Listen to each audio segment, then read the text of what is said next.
Yo, what's good with y'all? Swervo Hoops here, and welcome to the channel. For my first video on this channel, I'm making the top 10 centers of this season list. Feel me?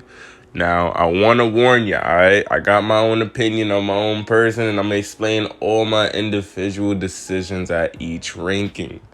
A little bit, because I don't want this to be too long of a video, but if you have a conflicting opinion upon what I say, just leave it in the comments below. And if you agree with me or fuck with anything I'm talking about right now, just leave a like and subscribe. You feel what I'm saying? It really helps a nigga out with the channel. Now, without taking too much of your time, let's get into the video and who we got up for the honorable mentions. You feel me? Alright, so for the honorable mention list, we got Miles Turner, Jared Allen, Steven Adams, Al Horford, and Enes Kanter. All these players are honorable mentions, so they were capable of making the top 10, whether you want to make an argument for it or not. But the players I have in this top 10 just simply had better seasons than them, so obviously they made my top 10. If you got any debating opinions, you could leave them down below, but let's get into the list for now. All right, let's get it started. So at this number 10 spot, we got Andre Drummond of the Lakers, you feel me? Now, I'm not going to lie, when I originally was doing this list, he had that A spot on lock for me just because of how great of a rebounder he is and how solid of a scorer he is on the inside at times, you feel me? And, of course, you know, this man's an all-star. Let's put some respect on his name a little bit, you feel me? He was looking like he was gaining a little bit more of court awareness in Cleveland. Like, his assist was going up. He was getting more touches. But on the Lakers, he has definitely humbled my opinion, so he has dropped down to this 10 spot. You could say whatever you want about Drummond in terms of, like, yes, he's going to have possessions where he makes a boneheaded play. He's not the greatest defensive big man. And even though he puts up great rebounding numbers, it never really translates towards his team rebounding as a whole. But at the same time, the man is a walking double-double as well. Like, he really can average you 10 to 15 points along with 10 to 15 rebounds. And to be honest, there's not many players that can do that in the NBA on such a consistent level with Drummond. Now, with that being said, the main problem with Drummond with this Lakers team has been his consistency. So I do look for that to increase in the playoffs, hopefully for them. But he has been competing for minutes with Marc Gasol just because of his lack of floor spacing and awkward fit with AD. So we'll see if things change in the future or if he makes me regret putting him on this list. But as of right now, Andre Drummond got that 10 spot, man. And coming in at the 9th spot, we got DeAndre Ayton for the Phoenix Suns. Now, this guy isn't a superstar yet, but I really see potential in him. He's a good low-post scorer, and he's gotten even better on defense. He's been a big contributor to why Phoenix has been one of the best defensive teams in the league this season. And although he has his games where he's more passive than others, there is times where I can see him in a playoff series taking advantage of teams that have smaller players on it. Because he is good around finishing in the rim and shit like that. So we're going to see how much of a contributor he'll be for Phoenix in the playoffs. But right now, yeah, man, he got that nice spot for me, man. He's been a big contributor to the success of Phoenix this season. And shit, man, I feel like if he was on a scrubbier team and he was a number 1 or 2 option, we could easily see him putting up 20 and 10. So hopefully he continues to make those strides in defense. And like I said, he got that 9th spot, man. Phoenix is number 2 in the West right now, competing for that number 1 spot. And he's been the 3rd best player to contribute towards it. And at the number 8 spot, we got Jonas Valancas of the Memphis Grizzlies. The Memphis Grizzlies are tied for 9th spot, well, for 8th spot. I don't even know how to really phrase that, but they're tied with Golden State. In between that 8th and 9th seed, though, Golden State got the tiebreaker on them, so right now Golden State is currently the 8th seed. But regardless, he's been a big contributor to the success of Grizzlies right now.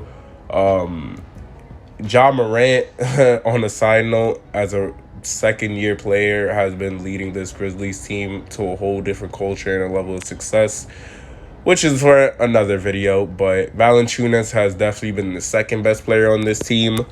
This guy's consistency on the rebounding and offensive end is really just great, and the level of rim protection he provides for this team is also why they're a solid defensive team as a whole. This man is also another one of those double-double machines, having 48 out of 70 triple-doubles in this year's season. I think he even set like the most consecutive amount of games with a double-double for this Grizzlies team. So yeah, man, Valanciunas is just a solid big man. He can occasionally pop out and hit the jumper, roll to the basket, do what you need him to do. Of course, he's not the most mobile center, so when it comes to stepping out to the perimeter, he does struggle with that at times. But yeah, man, he's a good center, man. He got that A spot. At the number 7 spot, we got Clint Capela for the Atlanta Hawks. And I'm going to be honest with you, bro. This guy is a lot better than people thought he was. They thought he was only really good because he was playing with James Harden. And maybe he does require a good guard along with him the way his game is because of his lack of floor spacing and offensive abilities. But he's a very efficient guy finishing around the rim. Probably one of the best pick and rollers in the game right now in terms of big men. Solid shot blocker, very athletic. He's number 1 in the league in rebounding and offensive rebounds, and he's 4th in blocks. If it wasn't for him being on this Atlanta team, they probably would be dead last in defense, but because of him, they're not dead last. I think they're like 19th or 20th in the league right now in defensive efficiency. But yeah, man, Clint Capela is just a solid big man, and he got that 7th spot. And coming in at the number 6 spot, we got Christian Wood of the Houston Rockets. Now, I know the Houston Rockets got the worst record in the league, but this guy right here is a bucket, and he is a reason why the Houston Rockets will have a future in the future. Like, along with Kevin Porter Jr., Jashawn Tate, all those young guys they got on that team, along with this guy, man, that they could build around. It's looking scary. He looks like he's getting better every single year, to be honest. He's averaging over 20 points a game this season on almost 10 rebounds on good efficiency. I would say his only downfall is his weight because of his weight, he probably won't be able to guard dudes who are a little bit more stronger than him, and it does affect his post game and inside scoring in terms of like, you know, back to the basket or just like post defense or stuff like that. But because of his size, the dude is 6'10", like he'll be able to block a shot or two for you or stuff like that. Not the strongest defender, of course, but dude is a bucket, man. Like, he can score from anywhere on the court, and he's only getting better. So we'll see how much better he really does get within time. But right now, he got that 6th spot, and we'll see if in time he gets even better than that. Alrighty, coming in at number 5, we got Nikola Vucevic of the Chicago Bulls. This year, he's averaging 24 points, 11 rebounds, almost 4 assists on 40% from the three-point line. When you talk about well-rounded offensive big men, Vucevic is one of them. He can score from any level on the court. And at the same time, he has a solid passing IQ, so it helps him hand off plays and just pick and roll, pick and fade situations. I'm glad he got out of that situation in Orlando to a team that has a actual future with Chicago and Zach LaVine emerging into the star that he's becoming alongside Vucevic. That team has definitely a potential future as long as they have the role players around them. But yeah, man, Vucevic is having his best season ever. He's only going to get better. So he definitely got that 5th spot on lock for me. Average defender, of course, but he's a great offensive big man to have on your team. His style of play can really fit on any team you want to slot into this category. And yeah, man, Nikola Vucevic got that 5th spot. All right, up next, we got KarlAnthony Towns. Now, the reason I have him as 4A instead of just the number 4 option is because the player I have at the 4B option is also controversial to where I kind of wanted both of them to get this 4 spot, but because of the circumstances they're just both in with their teams and just their play style and just how much of an impact they really can have on the game, I was not 100% sure putting either one over the other. So at the 4A spot, we got KarlAnthony Towns of the Minnesota Timberwolves. We know what he can do on the court. He can score from all 3 levels. Yes, his effort on defense has been questionable at times, but we cannot deny the fact that this guy will probably go down as one of the best three-point shooting big men of all time. This year, he's shooting 39% from 3 on 6 attempts a game. And last year, he shot 41% on almost 8 attempts a game. The past 3 years, he's been shooting 40% from three. And on top of that, he keeps a decent efficiency scoring anywhere on the court. So offensively, Towns is a monster. Although Minnesota is not that good, and maybe you can say his numbers doesn't go towards team success, we can't deny he just does not have the players around him. Hopefully, with D'Angelo Russell being back in the lineup from injury and playing back to his usual self, and Edwards just becoming a better player throughout this second half of the season, that the Timberwolves are getting that bright future spot that they desperately needed before Towns' contract was up. So we'll see how much, Minnesota can do in these upcoming years and how much better Towns can really get. All right, coming in at the next spot, we got Rudy Gobert of the Utah Jazz at the 4B spot. Now, we're talking about a player whose defensive effort is not questioned. Although he might struggle to step up on guards in the pick-and-roll situations, we know what Rudy Gobert contributes to his team with his great defense. Probably the greatest defender in the league aside from Simmons and other defenders that we want to debate about. That might be a video for another day. But he prevents literally 3 to 10 points a game just off of his presence alone. And although he's limited offensively, he still manages to find a way to average 13 to 15 points just of scoring around the rim in pick and roll situations. I feel like his offensive IQ is very underrated, and he's gotten better this season at making that extra pass, being in this new, more smoother offense that Utah has been running this season. With Donovan Mitchell being out, he has stepped up to the plate as their second best player to help them keep the number 1 seed, and he has done a damn good job of that.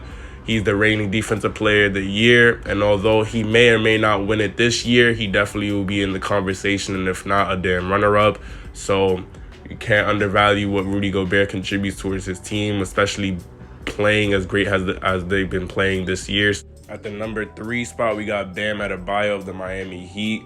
And I feel like his impact towards his team goes beyond the stat sheet, which is probably something you can say for a lot of players on this list and future list later on. But with Bam is very apparent, and which is why he is number 3 on this list. His ability to guard the 1 through 5 position as a center is not only an ability that no other center on this list can replicate so consistently as Bam does, but at the same time, players in the league just cannot do that like that. Other than him and probably Ben Simmons and occasionally LeBron AD, Bam has become one of those elite players that can step up on any position in the league and effectively hold them how he can. He's 6'9", 255, and he's just big enough to guard big men, and he's mobile enough to stay with guards on the perimeter. He's a candidate for Defensive Player of the Year this year, and with his numbers being 19, 9, and 5, you would think those are just good enough for to be all-star numbers, but this man's impact is definitely borderline like superstar levels. Like, I feel like Bam contributes so much to this team just off of his strides and playmaking as well. He can not only play within the pick and roll, but also run the pick and roll with his ball handling abilities, and his ability to finish inside because of athleticism and hustle is something that will never be denied. So Bam got that number 3 spot for me. All right, at number 2, this might come as a surprise to some of y'all, but I got Nikola Jokic of the Denver Nuggets, all right? Now, he is averaging 26 and 11 on 8 assists, 56% from the field, and about 40% from 3. Damn near 50, 40, 90 splits for a big man. This guy is like a point guard in the center's body, and in my opinion, he's definitely the league's MVP and probably going to go down as one of the greatest offensive big men of all time. He has been having Denver play very well without Jamal Murray in the lineup. And for a big man that isn't typically known to be the greatest defender, he has Denver as 11th in defensive efficiency rating. And speaking of efficiency, this man leads the league in individual efficiency of all players in the league. So don't take this as any knock to Jokic. You can argue that him and the player that I have on number 1 could battle for that number 1 spot in whoever's opinion, whatever the fuck y'all want to say in the comments, you feel what I'm saying? But the reason why I didn't have him in number one, in my opinion, is really just because of this man's lack of athleticism. I understand he's gotten better on the defensive end this season, especially just because of the improvement of effort that he's put on that side of the floor recently. And of course, the weight loss that he's put on this year has been tremendous for him, moving wise on the court. But it's still not really enough for him, because in a sense where it's like he can't really move that well laterally. So when it comes to him stepping up on smaller guards or even some wing players with good ball handling, he can't really keep up with them that well. So it leads him to be a defensive liability at times. And also, he doesn't really jump very high. So it's like when it comes to rim protecting, he's not that well at timing when to block shots or even getting up high enough to really block shots. And at the number one spot, we got Joel Embiid of the 76ers. Now, I know I said Jokic is definitely this year's league MVP, but I still feel like if Embiid didn't get injured this season, he probably would have had that MVP wrapped up. I'm not going to lie to you guys, all right? Now, you can say Jokic is definitely the better passer, better shooter, whatever you want to argue on the offensive side of the ball. I feel like they're both great offensively. But if there's one thing that can't be denied, I feel like Embiid is definitely the better defender. Even though his effort on that side of the ball has been lacking a little bit this year, just because of how the 76ers have been trying to preserve him to be the number one option scoring-wise on this team and how dominant he's been playing on the offensive end. I do feel like when he focuses in on that side of the ball, though, he is probably the best defensive big man in the league aside of Adebayo, Gobert, and others. But even then, I feel like when Embiid is given 100% effort, just because of his size, strength, and athleticism, he probably is still a better defender than those big men that I've just named. So yeah, like I said, this list is just my opinion. You feel what I'm saying? I do have Embiid as the best center in the league. If you have any debating opinions, leave them in the comment section down below. Like I said, I will have the rest of the top 10s for each positions coming up very soon, so stay tuned for that. If you like the video, subscribe if you're new. You feel what I'm saying? This has been Sorvo Hoots, man, talking about some hoops. And I hope you enjoyed the video, man. Thanks for watching.